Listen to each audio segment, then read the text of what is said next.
Allora Michela, chi meglio di te con la tua esperienza può tirar fuori magari la squadra da questo brutto periodo?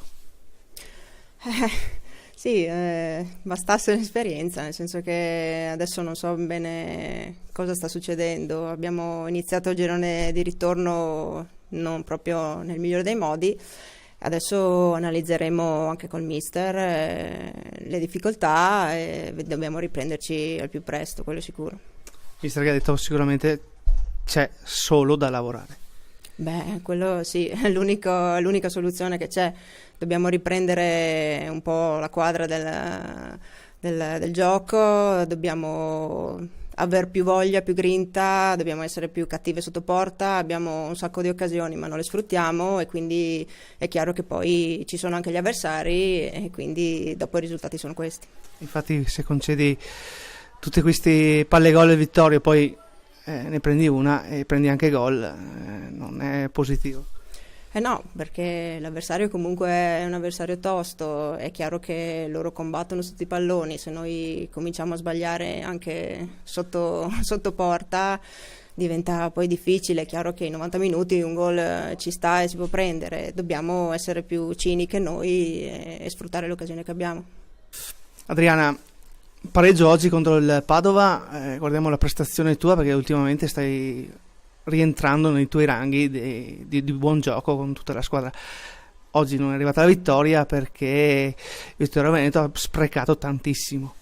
Sì, abbiamo avuto le occasioni per chiudere la partita e non le abbiamo sfruttate e purtroppo questo è il calcio, abbiamo buttato via 2 punti e c'è grande rammarico per questo.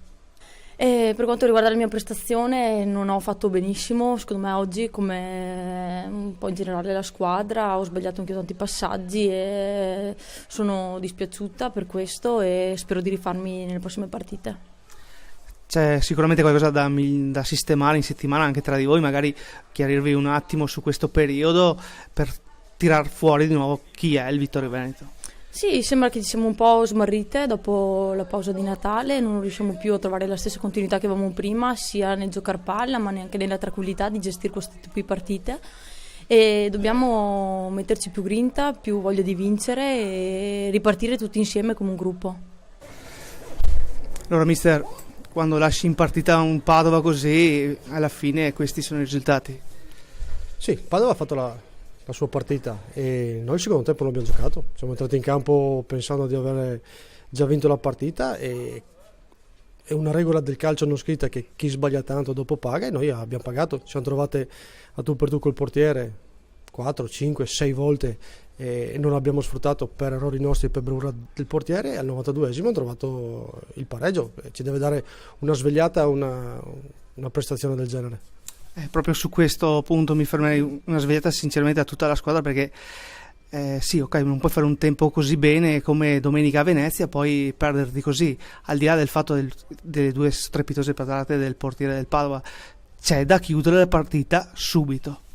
Dopo, come ho detto, quelle 4-5 occasioni è chiaro che almeno un paio ne devi fare, dopo se la partita la porti sul 2-3-0 è tutta un'altra storia.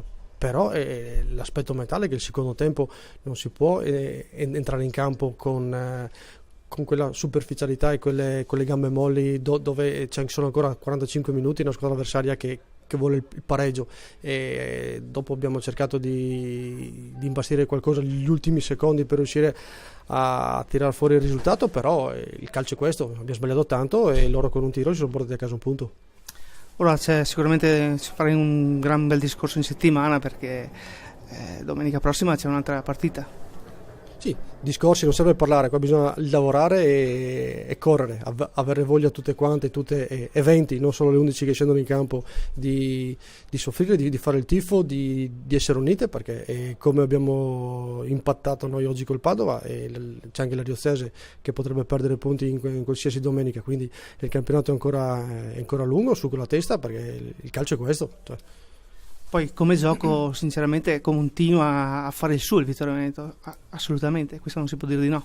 Sì, domenica scorsa abbiamo avuto l'85% di possesso palla, oggi abbiamo messo una nostra giocatrice tu per tu col portiere, ti ho detto 5, 6, 7 volte, più di così non si può fare, le ragazze giocano bene, cercano di giocare un buon calcio È chiaro che bisogna fare un gol più delle avversarie.